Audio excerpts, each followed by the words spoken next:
Today our topic is gravitation. और ये जो ग्रेविटेशन चैप्टर हम यहाँ पर करेंगे ये आपके 10th क्लास का है। और जो ये लेक्चर है वो बायलिंगुअल होगा, यानी कि यहाँ पर आप 3 कॉम्बिनेशन यहाँ देखेंगे कि आपको टेक्स्ट बुक प्लस एनिमेशन और कुछ नोट्स भी आप यहाँ देखोगे, ठीक है।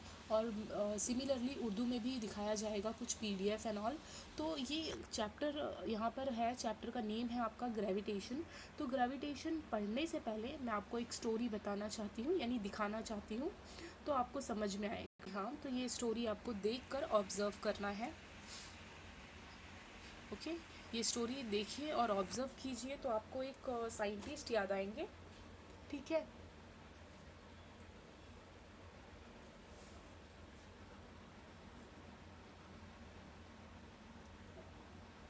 ओके, तो आई होप आपने ये देखा, आपको अच्छा भी लगा होगा। तो ये, हाँ, तो ये स्टोरी है न्यूटन की। ओके, तो न्यूटन जो है बहुत काफ़ी टाइम हो गया है जब वो कुछ लिख रहे हैं या पढ़ रहे हैं, तो वो टाइम पर जो दरख्त, जो पेड़ के नीचे वो बैठे होते हैं, वहाँ पर एक एप्पल गिरता है ऊपर से नीचे की ओर। एक गिरता है, दो गिरता है, यानी मोस्टली वो चीज़ें देखते हैं कि ऊपर से नीचे की ओर आ रही है, ठीक है ना। वो हॉरिजॉन्टल डायरेक्शन में है ना वो ऊपर की तरफ है, बल्कि जो भी ऑब्जेक्ट जो नीचे आ रहा है वो कौन सी डायरेक्शन में है, टूवर्ड्स द सेंटर है, यानी नीचे की तरफ है, और टूवर्ड्स द सेंटर है, यानी कि हमारी जो ग्रेविटी है, हमारा जो अर्थ है, अर्थ के सेंटर में है। आप इस डायग्राम को देखकर भी आप इसे अच्छे से ऑब्जर्व कर सकते हो देख के। तो देखिए यहाँ पर ग्रेविटेशनल फोर्स किस तरीके से यहाँ बताया गया है। एप्पल गिर रहा है, एप्पल किस डायरेक्शन में है, आप डायरेक्शन देखिए, आप उसका वर्टिकल डायरेक्शन में है। तो ये सारी चीज़ें जो हैं इस पैराग्राफ में आपको बताई गई है। अब यहाँ पर देखिए, पहला जो एक दिया है, कैन यू रिकॉल। यहाँ पर आपको ये जो क्वेश्चन, जो 3 क्वेश्चंस है, ये आपको 9th स्टैंडर्ड से रिलेटेड पूछे गए हैं। जो आपका पहला चैप्टर है 9th में, फोर्स पर बेस्ड है आपका वो चैप्टर। तो यहाँ पर देखिए, what are the effect of a force acting on a object. Force का क्या इफेक्ट होता है अगर हम कोई ऑब्जेक्ट पर अप्लाई करते हैं। तो आपको पता ही है कि फोर्स लगाने से जो ऑब्जेक्ट होता है वो मूवमेंट में आ जाता है। ओके, नो प्रॉब्लम, पहले आप सुनिए, फिर मैं यहाँ पर आपको कुछ दिखाऊंगी भी, जिससे आपका जो डाउट है वो बहुत ही अच्छे से क्लियर हो जाएगा। ओके, तो फोर्स लगाने से कोई भी ऑब्जेक्ट जो है वो मूव करना भी स्टार्ट हो सकता है, और अदरवाइज़ कोई ऑब्जेक्ट मूव कर रहा है तो मैं उसे स्टॉप कर सकती हूँ फोर्स लगा के। ओके, एक्सटर्नल फोर्स लगाकर, यानी फोर्स का आपने डेफिनेशन बचपन में पढ़ा होगा, पुश और पुल। ओके, और फोर्स की यूनिट क्या होती है, न्यूटन होगी, ऑफ कोर्स न्यूटन होगी, क्योंकि फोर्स के बारे में जो हमें इतनी सारी नॉलेज जो है वो किसने दी है, न्यूटन ने दी है। तो उसकी जो यूनिट होती है फोर्स की, वो क्या होती है, न्यूटन होती है। बट न्यूटन की हाँ, ओके, ये फर्स्ट क्वेश्चन आपका हो गया। And what type of force are, मतलब टाइप, कितने टाइप के फोर्स आपने देखे हैं, तो आपको खुद सोचना है। आपने 9th स्टैंडर्ड में कुछ फोर्स तो आपने पढ़े होंगे, जैसे कि अगर मैं आपको बता दूं तो फोर्स जो ना 2 टाइप के होते हैं। एक होता है कॉन्टैक्ट फोर्स होता है, और एक होता है non contact force. Contact force जो होता है, जैसे आपका मैग्नेटिक फोर्स हो गया, ग्रेविटेशनल फोर्स हो गए, इलेक्ट्रोस्टैटिक फोर्स हो गए। अब ये 3 फोर्स जो मैंने यहाँ बताए आपको, ये कैसे हैं, नॉन कॉन्टैक्ट फोर्स है। और ये 3 में से भी आपको ग्रेविटेशनल फोर्स पर बहुत अच्छे से स्टडी करनी है। अब आप कहेंगे ये फोर्स क्या है, मतलब कैसे आप कह रहे हैं कि ये नॉन कॉन्टैक्ट फोर्स है। क्योंकि देखिए यहाँ पर जब एप्पल जो है पेड़ से गिरता है, यानी कोई भी ऑब्जेक्ट है आपके हाथ में, आप उसे ऊपर की तरफ फेंकें तो वो नीचे की तरफ ही उसे आना है। ओके, ऐसा तो नहीं है ना कि आप उसे एप्पल को कुछ डिस्टेंस पे लेकर छोड़ते हो तो ही वो ज़मीन से अट्रैक्ट होता है, नहीं। आप कितनी भी ऊंचाई से कोई भी ऑब्जेक्ट को जब आप नीचे की ओर छोड़ते हो तो वो ऑटोमेटिकली इसमें एक ग्रेविटेशनल फोर्स की वजह से वो चीज़ क्या होती है, अपने आप वो नीचे की तरफ अट्रैक्ट होना स्टार्ट हो जाती है। अब इसके दूसरी तरफ, यानी सेकेंड टाइप जो है हमारा कॉन्टैक्ट फोर्स, अगर आप देखें तो आपको बहुत अच्छे से बात समझ में आ जाएगी। जैसे कॉन्टैक्ट फोर्स में आप देख सकते हैं फ्रिक्शनल फोर्स। फ्रिक्शनल फोर्स में क्या होता है, जैसे कि आप सतह पर जैसे कि आप सरफेस पे चलते हो, राइट। तो सरफेस पे चलना, यानी एक तो जो हमारा सरफेस हो गया, जो आपने शूज़ पहना है, आपने कोई भी स्लीपर पहना है, जो भी वॉट एवर जो आपने पहना है उसका सरफेस, और दूसरा ज़मीन का सरफेस। तो ऐसा तो नहीं है ना कि आप ज़मीन पर मतलब पैर पूरा टच करना पड़ता है आपको, अपने जो पैर हैं वो पूरा टच करके चलना पड़ता है। ऐसा तो है नहीं कि आप पैर ऊपर लटकाए हुए हैं और आप चल सकते हैं, ऐसा नहीं होता है। हमें चलने के लिए, ओके, हमें चलने के लिए अपने पैर को कांटेक्ट देना पड़ता है सरफेस से, तब जाकर हम चलते हैं। जिसे हम फ्रिक्शनल फोर्स की भी अलग एक डेफिनेशन होती है। वो फोर्स ऑफ फ्रिक्शन क्या करता है, अपोजिट फोर्स ऑफ मोशन को क्या करता है, अपोज करता है। ओके, ये सारी चीज़ें जो है ना आपने कब पढ़ी होगी, अपने 9th स्टैंडर्ड में पढ़ी होगी। तो और दूसरी ये मतलब ये सारी जो फोर्स होती हैं वो नॉन कांटेक्ट फोर्स होती है। नॉन कांटेक्ट फोर्स की एक और एग्जांपल मैं दे सकती हूँ, जैसे कि स्प्रिंग आप ले लीजिए। स्प्रिंग को जब तक आप खुद टच करके उसे फैलाएंगे नहीं, उसे एक्सटेंड नहीं करेंगे, वो नहीं एक्सटेंड होगी। ओके, एक्सटेंड किया आपने टच करके और फिर उसे छोड़ दिया तो वो वापस से अपनी रियल पोजीशन पे आ जाती है। यानी कि कांटेक्ट फोर्स में हमें कांटेक्ट करना पड़ता है, उसे टच करना पड़ता है। बट ग्रेविटेशनल फोर्स हो गया, इलेक्ट्रोस्टैटिक फोर्स हो गया। इलेक्ट्रोस्टैटिक फोर्स क्या है, जैसे कोम वगैरह होता है, वो आप अपने बालों पर रब करके आप छोटे छोटे कागज़ के पार्टिकल्स के पास अगर ले जाएं, टच नहीं करना है, सिर्फ आप पास लेके जाओ, देखो आप एक अट्रैक्शन देखेंगे कि वो जो कागज़ के जो पार्टिकल हैं आपकी कोम पर चिपक जाते हैं, अट्रैक्ट हो जाते हैं। तो ये सब किस में आ जाता है, आपका नॉन कांटेक्ट। डोंट वरी, मैं इसकी नोट्स भी आपको दे दूँगी, ठीक है। अब ये सारी चीज़ों को ना हम थोड़ा सा उर्दू भी में भी देख लेते हैं, क्योंकि ये बायलिंगुअल है तो दोनों का फ़ायदा होना चाहिए, इंग्लिश मीडियम और उर्दू मीडियम बोथ, ठीक है। और यहाँ पर थर्ड क्वेश्चन है, what do you know about the gravitational force. Gravitational force के बारे में आप क्या जानते हो, तो आप यही जानते हो ग्रेविटेशनल फोर्स के अकॉर्डिंग के कोई भी ऑब्जेक्ट अगर आप ऊपर फेंको तो वो ऑफकोर्स कहाँ पर आती है, टूवर्ड्स दी अर्थ, अर्थ की तरफ आती है वो, ठीक है, नीचे की ओर आती है। क्यों आती है, क्योंकि वहाँ पर क्या है, एक ग्रेविटेशनल फोर्स है। ये जो चीज़ इन्वेंट हुई, इन्वेंट किसने की थी, तो आपको बताना है न्यूटन ने। ओके, तो उर्दू मीडियम वाले बच्चे यहाँ देख सकते हैं या आप इसे नोट डाउन कर सकते हैं, किसी शय पर कुव्वत लगने से क्या असरात होते हैं। जैसे मैंने इंग्लिश में बताया था कि क्या चेंजेस आते हैं फोर्स लगने से। तो सबसे पहले तो वो मुतहरिक हो जाएगा, यानी कि उसमें हरकत पैदा हो जाएगी उस शय में, उस चीज़ में जिस पर आप कुव्वत दे रहे हो, यानी फोर्स यानी कि कुव्वत लगा रहे हो। कुव्वत की सिमत बदल जाएगी ऑफकोर्स। अगर आपने उसे टच किया है, उस पर फोर्स लगाया, तो ऑफकोर्स उसकी सिमत क्या हो जाएगी, चेंज हो जाएगी, यानी उसका डायरेक्शन चेंज हो जाएगा।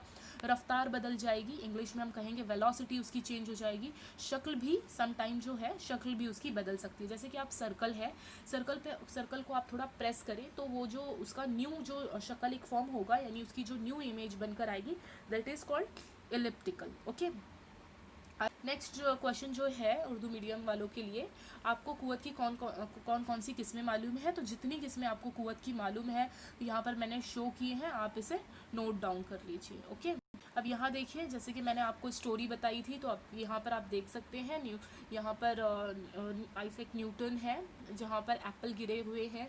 तब वो सोचते हैं, उन्हें ये बात समझ में आती है कि ये जो एप्पल जो गिरा है वो आड़ा या तिरछा क्यों नहीं गया, ये नीचे की तरफ ही क्यों आया है, ठीक है। तो यहाँ से ये इस स्टोरी से यहाँ पर वो दो चीज़ की वजाहत करते हैं।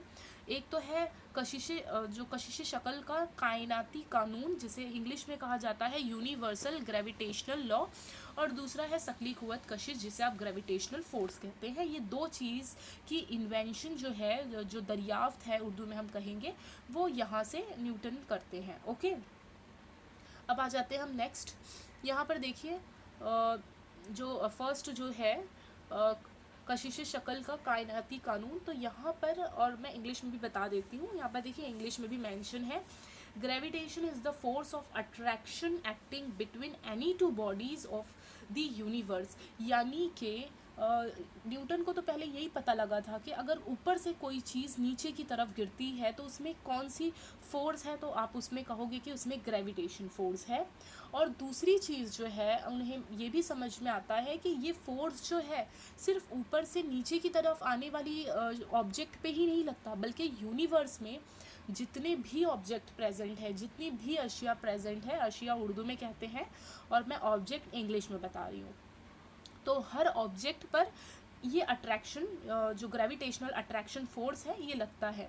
जैसे कि आप मान लीजिए जिसका मास, देखिए ऐसा ऑब्जेक्ट जिसका कि मास हो, और हर किसी का मास तो होगा ही, है ना, और मास को उर्दू में हम कहते हैं कमियत। अब जैसे देखिए यहाँ पर ये दो बॉडीज़ है ग्रीन कलर के जो बॉल आपको दिखाई दे रहे हैं, तो ये दोनों रखे गए हैं, बट इन दोनों के बीच में भी कौन सा फोर्स अप्लाई हो रहा है, तो आपको बताना है gravitation force attraction acting between any two bodies of the universe. यहाँ पर देख सकते हैं डेफिनेशन, यानी ये दोनों बॉडीज जो है एक दूसरे को अपनी तरफ क्या हो रही है, कर रही है, अट्रैक्ट कर रही है, ओके। बट इनके बीच में देखिए एक बैलेंस्ड फोर्स भी है, जिसकी वजह से क्या होता है कि ये दोनों अपनी ही पोजीशन पे रुकी हुई हमें दिखाई देती हैं। अभी सपोज मान लीजिए कि आप बैठे हैं, सामने आपकी कोई आपकी फ्रीज है या टीवी है, तो आपके और फ्रिज के बीच में भी एक ग्रेविटेशनल फोर्स ऑफ अट्रैक्शन काम करता है, बट आप एक दूसरे से अट्रैक्ट होते हुए नहीं दिखाई देते, क्योंकि हमारे बीच में एक बैलेंस्ड फोर्स भी है।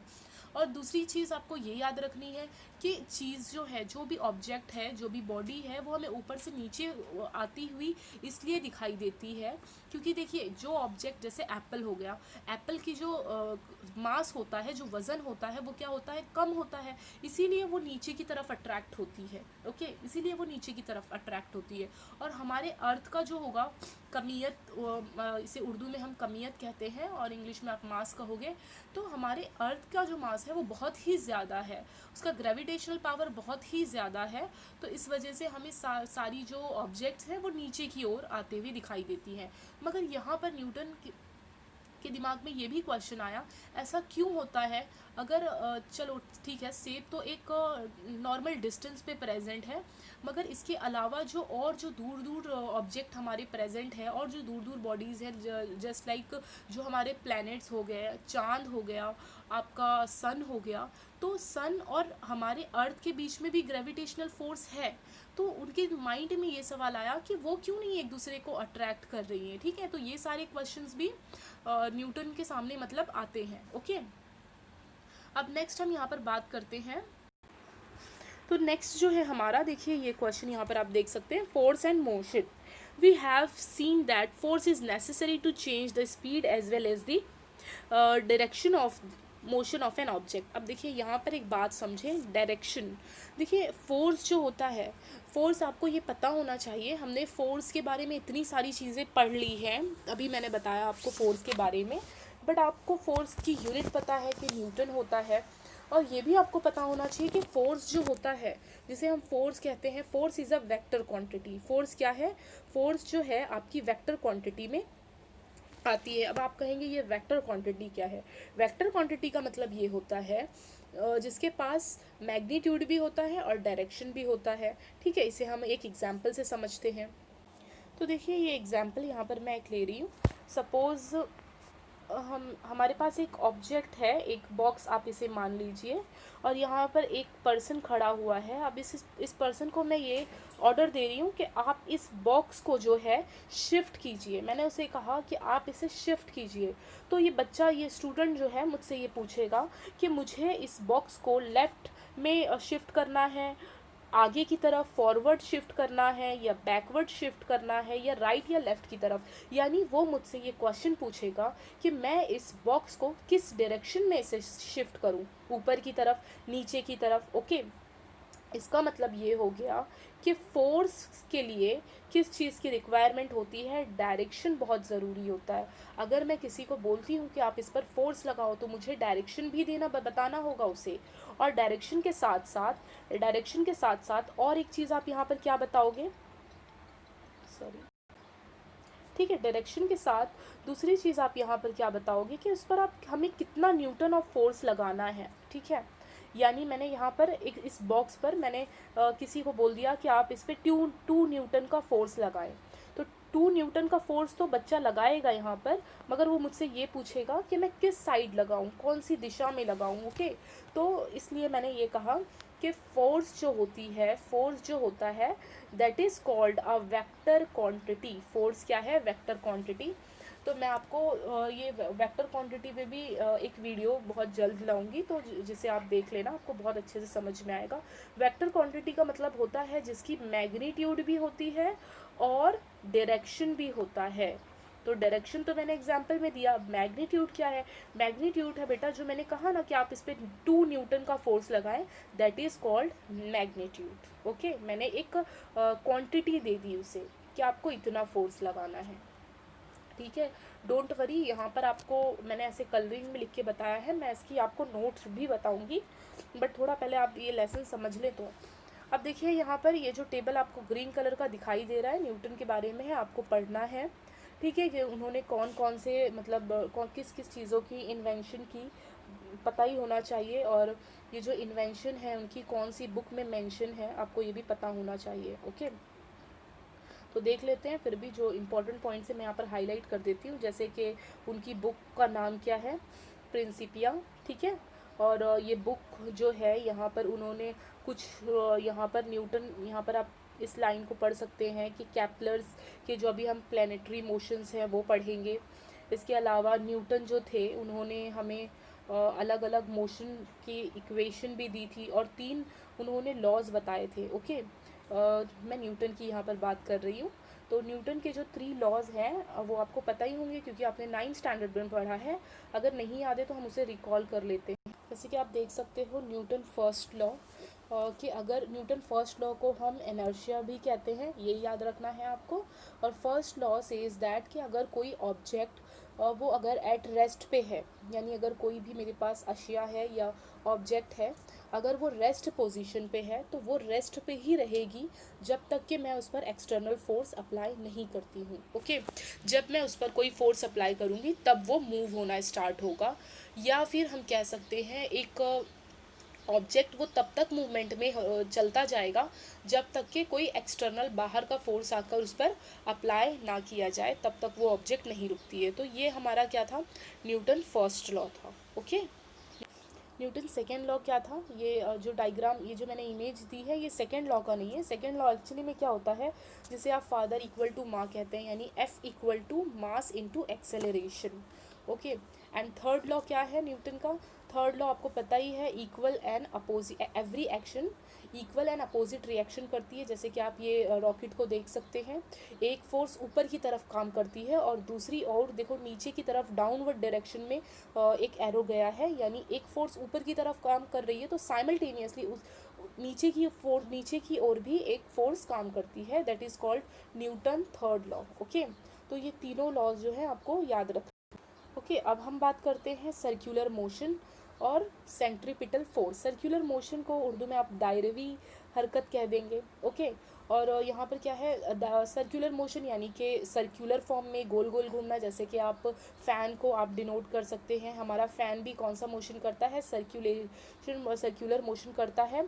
सेंट्रीपिटल फोर्स, तो इसके लिए एक ट्राई दिस दिया है कि ट्राई करना है आपको। सेंट्रीपिटल फोर्स में क्या करना है आपको, एक थ्रेड लेना है, थ्रेड की एक एंड पर आपको स्टोन को टाई बांधना है, और दूसरी ओर जो थ्रेड का है अपने हाथ में पकड़कर उसे क्या करना है, गोल गोल रोटेट करना है, जैसे कि इस डायग्राम में आप देख सकते हैं।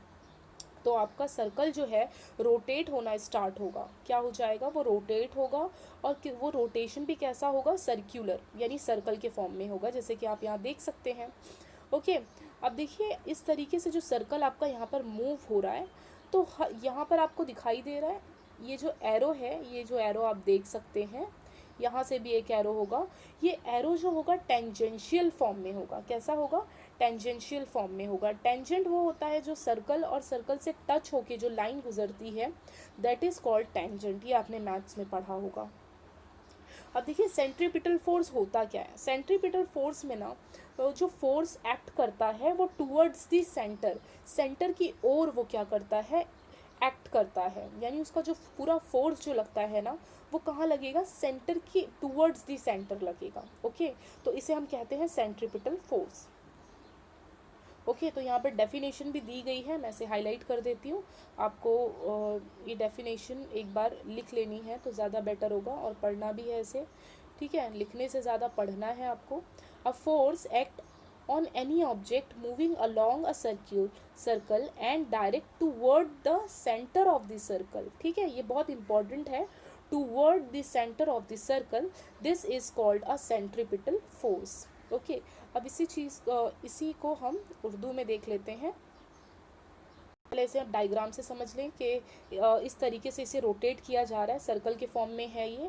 अब जब आप इस सर्कल को छोड़ते हो, ठीक है, जब आपने सर्कल को नहीं एक्चुअली में, जब आप थ्रेड को छोड़ दोगे तो थ्रेड किस ओर जाएगा, दिखाई दे रहा है आपको?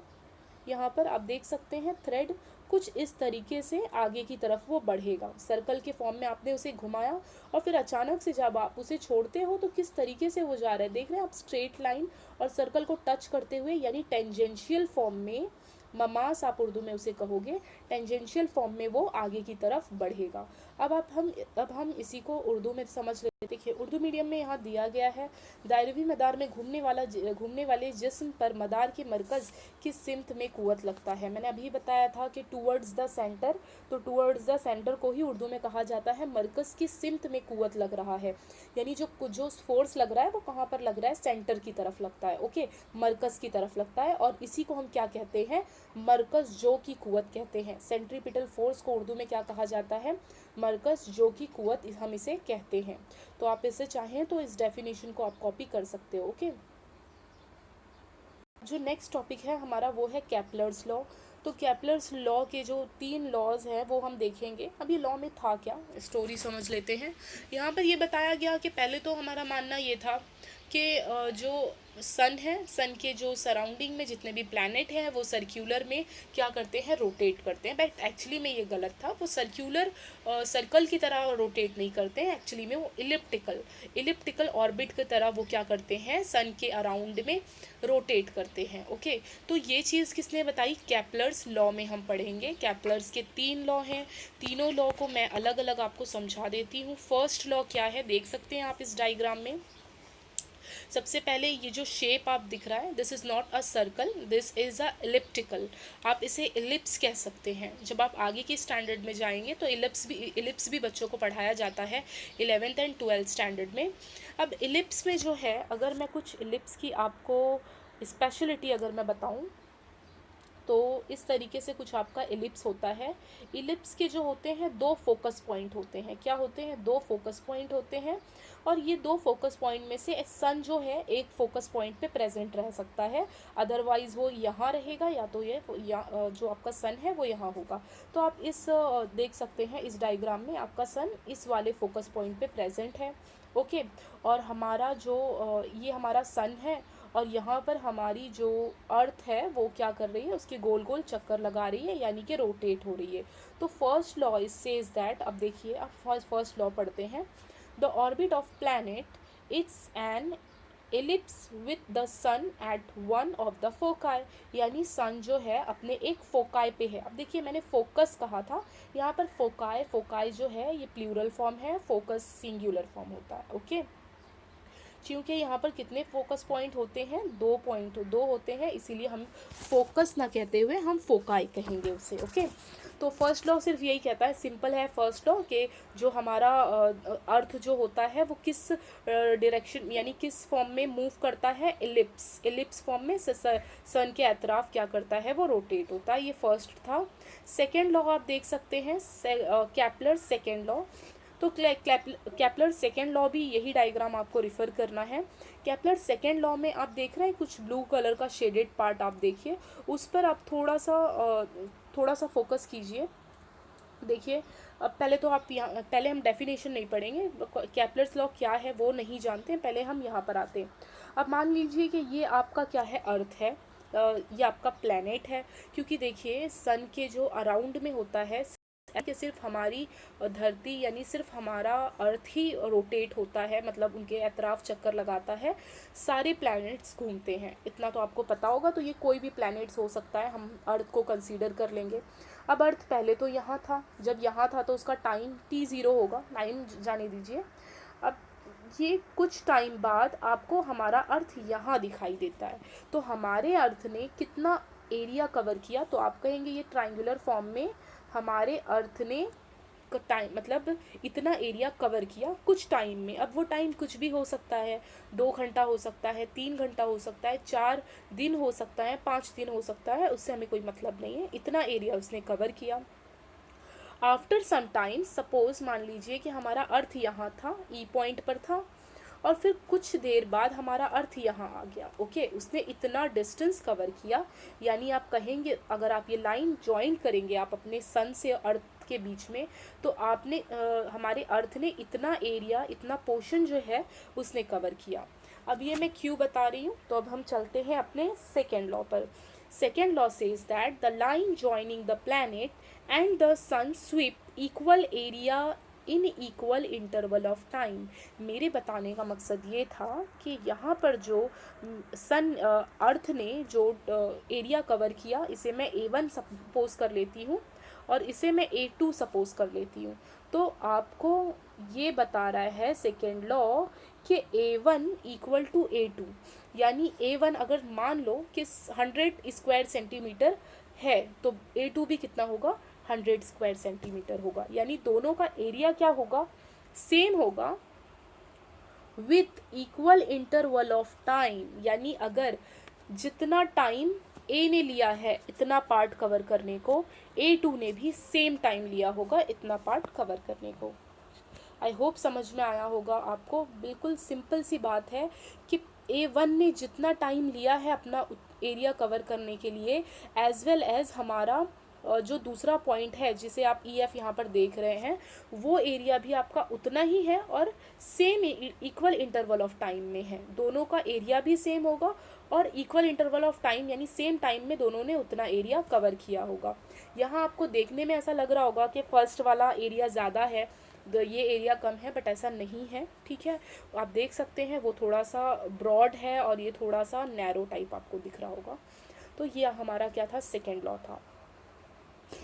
अब अगर आप चाहें तो इसे आप डायग्राम भी मैं आपको, जैसे कि आप यहाँ देखिए किस तरीके से हमारा अर्थ जो है सन के एतराफ़ और सन के सराउंड में किस तरीके से मूव करके एक एरिया कवर कर रहा है। और एक चीज़ आप यहाँ पर और भी नोटिस करेंगे, जब हमारा अर्थ जो है हमारे सन से दूर है तो देखिए वो उसकी स्पीड स्लो है, बट जैसे ही वो सन के नज़दीक जाता है उसकी स्पीड अचानक से तेज़ हो जाती है।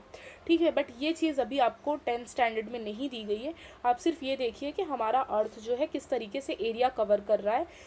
ठीक है, एरिया कवर करेगा इक्वल इंटरवल ऑफ टाइम में, यानी इक्वल एरिया भी होगा और टाइम भी दोनों में क्या होगा, सेम होगा। यानी जैसे यहाँ पर 1 2 3 4 जितने एरिया ये कवर करता है, जैसे 5 एरिया इसने कवर किया तो पांचों एरिया सेम होगा और टाइम भी क्या होगा उनका, सेम होगा। इसी लॉज को हम उर्दू में भी देख लेते हैं। सिंपल है, जो मैंने कहा कि फर्स्ट लॉ, पहला जो कानून है, कहता है कि सैयारे का मदार बैज़वी होता है। इंग्लिश में मैंने एलिप्स कहा था, उर्दू में आप कह देना कि किस तरीके का होता है, बैज़वी मदार में होता है। सूरज के इस मदार का एक नुक्ता मास का होता है। ठीक है, जैसे मैंने वहाँ पर फोकस या फोकाई कहा तो आपको मास का याद रखना है। तो ये फर्स्ट लॉ है, चाहे तो आप इसे नोट कर लें। नेक्स्ट जो आता है हमारा सेकेंड लॉ, सैयारे को सूरज से जोड़ने वाला ख़त मुस्तकीम यकसा वक्फा वक्त में यकसा इलाका यानी कि रकबा तय करता है। अभी मैंने बताया कि जो लाइन हम ज्वाइन करते हैं, जो एरिया वो कवर करता है, वो इक्वल वक्त में, वो दरकार वक्त जो होती है उसमें वो कवर करता है। रकबा यानी कि एरिया भी इक्वल होगा और टाइम भी वो इक्वल लेता है। तो ये हमारा सेकेंड लॉ था। अब थर्ड लॉ पे देख लेते हैं। थर्ड लॉ क्या है, सूरज के एतराफ़ मदार में गर्दिश करने के लिए सैयारे गर्दिश के लिए दरकार वक्त का मुरब्बा इस सैयारे का सूरज से औसत फासले के मकत के रास तनासुब में होता है। पहले ये मैं उर्दू में एक्सप्लेन कर देती हूँ थर्ड लॉ, फिर मैं इंग्लिश में भी कर दूँगी। ओके, तो देखिए अब तक तो हमने ये देखा, फर्स्ट में हमने ये देखा कि इलिप्स में वो घूमता है। सेकंड में हमने देखा कि एरिया कवर करने के लिए equal area with equal interval time में वो अपना एरिया क्या करता है, कवर करता है। ओके, नाउ थर्ड लॉ क्या कहता है, देखिए थर्ड लॉ आपको बहुत अच्छे से समझना है, यहाँ पर इजी है। ठीक है, क्या है थर्ड लॉ। अब देखिए जब वो टाइम मतलब वो चक्कर लगाता है हमारा, जैसे ये हमारा सन है और यहाँ पर हमारी अर्थ जो है उसके चारों ओर चक्कर लगा रही है, तो यहाँ पर कुछ डिस्टेंस होगा या आर होगा जिसे आप कह सकते हैं। अब देखिए ये चक्कर लगाने के लिए, ये गर्दिश करने के लिए भी तो उसे कुछ टाइम लगता होगा ना हमारे अर्थ को। तो उस टाइम को आपको क्या मानना है, T² is directly proportional to R³ okay. R क्या हो जाएगा, डिस्टेंस हो जाएगा दोनों के सेंटर से, दोनों का जो सेंटर होगा वहाँ से लेके दोनों, ये मतलब जैसे यहाँ पर एक है आपका और ये आपका एक सन हो गया और एक आपका अर्थ, तो आप इसे आप आर समझ सकते हैं या डिस्टेंस ले लें। तो यहाँ पर देखिए इसका मतलब क्या होता है, ये प्रपोर्शनैलिटी कांस्टेंट होता है, ठीक है। रास्त तनासुब, यानी अब मैं इसे इस तरीके से लिख सकती हूँ कि अगर मैं इसे हटाना चाहूँ, इस साइन को अगर मैं हटाना चाहूँ तो मैं इक्वल टू, और यहाँ पर क्या बोल सकती हूँ, सम कांस्टेंट ले सकती हूँ, क्या ले सकती हूँ, मुस्तकिल, यानी कि जिसे आप के से डिनोट करते हैं, और इस आर क्यूब को मैं कहाँ ले सकती हूँ, डिनोमिनेटर में। तो इस तरीके से हम थर्ड लॉ को रिप्रेजेंट करते हैं। तो याद रखना है थर्ड लॉ क्या है, R cube is directly sorry T square, हाँ sorry T square is directly proportional to R cube. Okay, तो इंग्लिश मीडियम वाले बच्चे भी यहाँ देख सकते हैं, सेम है, ज़्यादा डिफरेंस नहीं है। The square of its period of revolutions around the sun is directly proportional to the cube of the mean distance of a planet from the sun. Okay, R को यहाँ पर डिस्टेंस कंसीडर किया गया है, T आपका time है, time को यहाँ पर बोला गया है T is the period of revolution, ठीक है। तो सेम है जो मैंने अभी एक्सप्रेशन करके बताया था, सेम है ये, आप इसे देख सकते हैं। तो केपलर फर्स्ट सेकेंड थर्ड, ये तीनों आपको बहुत अच्छे से याद रखना है, क्योंकि एग्ज़ाम में कई बार ये क्वेश्चन आ जाता है, आपको लिखना पड़ता है जो केपलर्स के लॉ हैं। ओके, तो यहाँ पर कुछ हिस्ट्री है केपलर्स की, जो भी केपलर्स की अचीवमेंट है, उन्होंने क्या क्या किया था, एक बार आपको जस्ट पढ़ लेना है तो ज़्यादा बेटर होगा। अब यहाँ पर देखिए दूसरा टॉपिक जो है हमारा, जो हम यहाँ स्टार्ट करेंगे वो क्या है, यहाँ पर देख लेते हैं। वो है आपका Newton universal law of gravitation, ठीक है। इस चीज़ को भी तो न्यूटन ने ही ऑब्जर्व किया था, राइट। तो यहाँ पर हम देख लेते हैं। अब ये देखने के लिए आपको ना, जैसे कि मैंने आपको बताया कि यूनिवर्स में कोई भी दो ऑब्जेक्ट हो, कोई भी दो ऑब्जेक्ट हो सकता है जिनका कि मास हो, ऐसे दो ऑब्जेक्ट जिनके मास हो, तो वो दोनों एक दूसरे को क्या करते हैं, अट्रैक्ट करते हैं, और वो फोर्स ऑफ अट्रैक्शन क्या होता है, ग्रेविटेशनल फोर्स होता है। यहाँ पर डायग्राम में आप देखिए, gravitational force between two object, दो ऑब्जेक्ट के बीच में कौन सा फोर्स काम करता है, तो आप कह सकते हैं ग्रेविटेशनल फोर्स काम करता है। अब देखिए इसका जो है ना एक एक्सप्रेशन जो है आपको पेपर में पूछा जा सकता है इस पे बेस्ड, तो आप कुछ फैक्ट हैं जो आप यहाँ पर समझ लेंगे तो बहुत अच्छा होगा। जैसे कि देखिए यहाँ पर ये आपकी फर्स्ट बॉडी है, ये आपकी सेकेंड बॉडी है, इसको आपने m1 नाम दे दिया और आपने इसको m2 नाम दे दिया। ओके, अब देखिए उर्दू मीडियम वाले भी यही समझ लें, हालांकि मैं आपको दिखाऊंगी वो उर्दू में भी, मगर यहाँ पर m1 का मतलब होता है कमियत, और इंग्लिश मीडियम वाले बच्चों को मालूम है यहाँ पर m का मतलब है मास, मास है ये फर्स्ट ऑब्जेक्ट का और ये मास है सेकेंड ऑब्जेक्ट का, दोनों के बीच में एक फोर्स अप्लाई हो रहा है, एंड यू नो कि वो फोर्स क्या है, ग्रेविटेशनल फोर्स है। अब देखिए यहाँ पर एक एक्सप्रेशन आ जाता है कि फोर्स जो होगा वो डायरेक्टली प्रोपोर्शनल होगा m1 और m2, यानी कि जिस मास अगर ज़्यादा है, अगर दोनों का अगर मास अगर वज़न जो है ज़्यादा है, तो दोनों का फोर्स भी क्या होगा, दोनों फोर्स भी जो होंगे बहुत लगाएंगे, क्योंकि डायरेक्टली प्रोपोर्शनल का मतलब तो यही होता है ना। मान लो आपको कंसेप्ट नहीं पता है मगर आपको डायरेक्टली प्रोपोर्शनल का मतलब मालूम है। डायरेक्टली प्रोपोर्शनल का मतलब ये होता है कि अगर फोर्स बढ़ेगा तो मास भी बढ़ेगा, और कॉमन सी बात है जो मैंने अभी बताया कि अगर मास ज़्यादा है, हम m1 और m2 को मल्टीप्लाई कर रहे हैं, और मल्टीप्लाई करने से तो आपको पता है ना मास और बढ़ जाएगा, तो मास बढ़ेगा तो फोर्स भी बढ़ेगा, दोनों के बीच का फोर्स जो है बिटवीन टू जो फोर्स अप्लाई हो रहा है वो भी क्या होगा, ज़्यादा हो जाएगा, ग्रेविटेशनल फोर्स जो है यहाँ पर। अब देखिए, अब जैसे जैसे इनका अगर ये लोग नज़दीक आएंगे, ठीक है, ये दो ऑब्जेक्ट नज़दीक आएंगे और तो इनके बीच में डिस्टेंस भी होगा, राइट। अब आप खुद सोचिए कि अगर जब दोनों के बीच का फोर्स ज़्यादा होगा तो दोनों क्या होंगे, एक दूसरे के नज़दीक आना स्टार्ट होंगे, तो डिस्टेंस क्या होगा, तो आप कहेंगे डिस्टेंस कम होना स्टार्ट हो जाएगा। तो डिस्टेंस कम होना स्टार्ट होगा तो उसे मैं क्या कर देती हूँ, नीचे रख देती हूँ। डिस्टेंस कम होगा तो डिस्टेंस को हम कहाँ रख देंगे, अपॉन में रखेंगे। यहाँ पर आपको मैं एक हिंट बता रही हूँ कि आपको याद कैसे रखना है इसको, क्योंकि कई दफ़ा बच्चे जो है ना force is directly proportional to m1 m2 तो लिखते हैं, बट डी स्क्वायर वो समटाइम भूल जाते हैं, या मतलब ऐसा हो जाता है मिस्टेक उनसे। तो आपको कॉमन सेंस अप्लाई करना है कि अगर फोर्स और मास अगर बढ़ रहा है तो जो उनके बीच का जो डिस्टेंस है वो ऑटोमेटिकली क्या होगा, कम होगा। इसकी वजह से डिस्टेंस जो है हमें डिनोमिनेटर में रखना पड़ेगा, ओके। और डिस्टेंस स्क्वायर में होगा, ठीक है, ऑफ कोर्स डिस्टेंस स्क्वायर में होगा, ठीक है। तो अब क्या करोगे आप नेक्स्ट स्टेप में, एफ, मैंने अभी बताया ये प्रोपोर्शनैलिटी कांस्टेंट होता है, तो इसको हटाने के बाद हम इक्वल टू, यहाँ पर हम जी लेंगे, यहाँ पर हम के नहीं लेंगे, क्योंकि यहाँ पर ग्रेविटी की बात हो रही है, यहाँ पर दो ऑब्जेक्ट के बीच में ग्रेविटेशनल फोर्स की बारे में बात हो रही है, तो यहाँ पर हम जी से बताएंगे, ओके। एंड इक्वल टू जी लगा दिया यहाँ पर, m1 और m2 divided by D square, ठीक है। तो ये आपकी इक्वेशन 2 हो गई, जैसे कि देखिए यहाँ पर दी गई है, ओके। आई होप इतना आपको समझा होगा। अब हम यहीं से देख लेते हैं। अब देखिए जी का मतलब क्या होता है, यहाँ पर मैं हाईलाइट कर देती हूँ, आपको एक बार टेक्स्ट बुक पढ़नी है, ओके।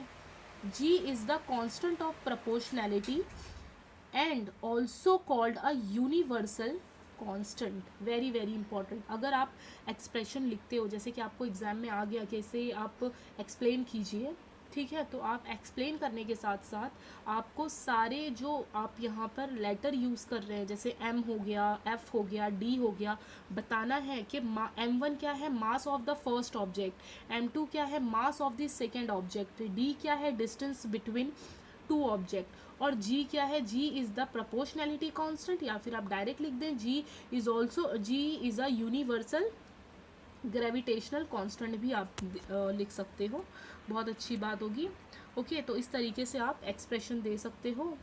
अब नेक्स्ट देखिए, यहाँ पर ये जो टेबुलर फॉर्म में दिया है, बहुत ही इंपॉर्टेंट हो जाता है कि यहाँ पर एसआई यूनिट का, कि एसआई यूनिट ऑफ जी क्या होती है, न्यूटन मीटर स्क्वायर kg, और यहाँ पर -2 करके जो दिया है, इसे आप पर kg स्क्वायर भी लिख सकते हैं, नो प्रॉब्लम। अब देखिए ये यूनिट जो है ये डिराइव कैसे की जाती है, आपको रटना नहीं है कि आप एग्जाम में रट कर जाएं कि हाँ जी की यूनिट क्या होती है, मीटर पर न्यूटन मीटर स्क्वायर पर kg स्क्वायर, बिल्कुल नहीं, रटना तो नहीं है आपको। ये मैं बताती हूँ इसे हम कैसे डिराइव करते हैं। उससे पहले आप नीचे भी देख सकते हैं कि यहाँ पर एसआई यूनिट देख ली हमने, एसआई यूनिट इट्स वैल्यू यहाँ पर कितनी दी है, जी की, जो कैपिटल जी आपने लिया है, जिसे आप यूनिवर्सल कांस्टेंट कह रहे हैं, उसकी वैल्यू यहाँ पर एक बार आपको देखनी है, ठीक है। क्या है वो value, 6.673 into 10⁻⁻11 newton metre square पर kg स्क्वायर, ओके। तो आइए हम सीखते हैं कि हम इस यूनिट को कैसे डिराइव करते हैं। यूनिट जो है, देखिए ये एक्सप्रेशन तो आपको पता ही है बहुत अच्छे से, अभी मैंने निकाला था ये एक्सप्रेशन, ये वाला, ठीक है। आई होप मुझे अभी अगेन नहीं बताना है। अब देखिए मुझे किसकी यूनिट डिराइव करनी है, तो आप कहेंगे जी की। किसकी यूनिट डिराइव करनी है, जी की। तो देखिए मैं जी को ना यही रखूँगी, जी कहीं नहीं जाएगा, फोर्स भी अपनी प्लेस पे ही रहेगा, बट मुझे जी की यूनिट डिराइव करनी है, तो जी ही सिर्फ यहाँ रहेगा। बाकी लोग जैसे कि डी स्क्वायर डिनोमिनेटर में है, तो वो कहाँ पर आ जाएंगे, मल्टीप्लाई में आ जाएंगे, ओके, और न्यूमरेटर में आ जाएंगे। और m1 m2 न्यूमरेटर में थे, तो वो कहाँ आ जाएंगे, डिनोमिनेटर में आ जाएंगे, ओके। नाउ नेक्स्ट स्टेप क्या होगा, मैं इसे इस तरीके से लिख सकती हूँ ना, जी इक्वल टू, अब आप मुझे बताएं कि एफ की यूनिट क्या होती है, तो आप कहेंगे एफ की यूनिट होती है न्यूटन। डी यानी डिस्टेंस की यूनिट क्या होती है, तो आप कहेंगे डिस्टेंस की यूनिट तो होती है मीटर, बट डिस्टेंस डी पर स्क्वायर दिया है, तो आप यहाँ पर स्क्वायर भी लगा लोगे, ठीक है। अब इस लाइन को, ये जो डिनोमिनेटर आप जिसे कहते हैं, इसे मैं अगर आड़े में इस तरीके से लेटरल फॉर्म में लिखती तो मैं इसे पर कहती, वो भी मैं लिख दूंगी, नो प्रॉब्लम। आप यहाँ पर देखिए m1 m2 ये मास है, और मास की यूनिट क्या होती है, तो आप कहेंगे कि मास की यूनिट होती है किलोग्राम, ओके। बहुत अच्छे से देखिए इसे, ये n मतलब newton metre square upon kg। अब देखिए मास कितना है, 2 मास है, दोनों की क्या होती है, kg, तो kg 2 बार लिखने से अच्छा है मैं kg स्क्वायर ना लिख दूं, ओके। अब नेक्स्ट स्टेप में आप बताओगे न्यूटन मीटर स्क्वायर, kg जो है डिनोमिनेटर में है, अब मुझे ना उसे ऊपर बुलाना है न्यूमरेटर में, तो मैं उसके पावर में क्या करूँगी, माइनस लगा दूंगी, उसके पावर में मैं क्या कर दूंगी, माइनस लगा दूंगी, तो हो गई मेरी यूनिट ड्राइव। कि न्यूटन मीटर स्क्वायर केजी, उसकी पावर क्या लिया है -2। -2 क्यों लिया है? क्योंकि ये डिनोमिनेटर में था तो मैंने इसे ऊपर बुलाया है। तो ऑफकोर्स अगर आपने मैथ्स में इंडाइसिस चैप्टर पढ़ा होगा तो आपको पता है कि जब डिनोमिनेटर से कोई भी पावर फॉर्म में अगर कोई भी चीज़ न्यूमरेटर में आती है तो अगर वो माइनस है तो प्लस हो जाता है, और अगर प्लस है तो माइनस। तो इस तरीके से आपने यूनिट डिराइव कर लिया। ठीक है, तो ये उर्दू मीडियम वालों के लिए भी सेम था, इसमें कोई नई चीज़ नहीं है। यहाँ पर उर्दू मीडियम स्टूडेंट, यहाँ पर आप देख सकते हो मैंने यहाँ पर उर्दू के फॉर्म में दिया है, तो आप इजीली इसे समझ सकते हैं कि अगर आपको लिखने के लिए आता है कि आप इस कानून पर मतलब एक्सप्लेन करने के लिए अगर आ जाए तो आप इस तरीके से एक्सप्लेन कर सकते हैं कि फोर्स डायरेक्टली प्रोपोर्शनल टू कमियत, क्योंकि मास को हम क्या कहते हैं, कमियत कहते हैं। ठीक है, तो इस तरीके से आप रिप्रेजेंट कीजिए। ये भी मैंने बता दिया है पीछे कि एसआई यूनिट क्या होती है, न्यूटन मीटर स्क्वायर केजी पर। अब देखिए यहाँ पर मैंने -2 नहीं लिया है, राइट। तो यहाँ पर मैंने साइन, देखिए मेरी जो अपॉन का साइन है वो लेटरल हो गया है। वो लेटरल का मतलब आप अपॉन ही समझिए, मैंने केजी को ऊपर नहीं बुलाया है यहाँ पर, इसलिए मैं यहाँ पर पॉजिटिव में लिखी हूँ। बट बेटर है कि आप दोनों चीज़ को समझें कि माइनस कब आता है और कब नहीं आता है। यहाँ पर जो लेटरल जो आपको सिंबल मैं यहाँ शो कर देती हूँ, नहीं तो कुछ बच्चों को कन्फ्यूज़न होगा। देखिए ये जो इस तरीके का जो लेटरल है ना, ये नथिंग बट इस तरीके से बताया गया है कि न्यूटन मीटर स्क्वायर, जिसे आप अपॉन केजी स्क्वायर लिखते थे ना, तो इस साइन को, इसको ही इस लेटरल फॉर्म में दे दिया गया है। और अगर आप ये साइन ना लगाएं, ये लेटरल साइन नहीं लगाएंगे तो आपको केजी के बाद आपको यहाँ पर माइनस भी शो करना पड़ेगा। तो दोनों चीज़ से पढ़िए, ज़्यादा बेटर होता है, क्योंकि क्या पता एग्ज़ाम में घुमाकर क्वेश्चन पूछे। बट जो आपकी टेक्स्ट बुक में है वो तो आपके लिए कंपलसरी है। स्टूडेंट, तो आज का जो सेशन है हम यहीं पर कंप्लीट करते हैं। आप इतना अच्छे से पढ़िए, फिर हम नेक्स्ट वीडियो में इसके आगे के टॉपिक्स कवर करेंगे। Okay, thank you.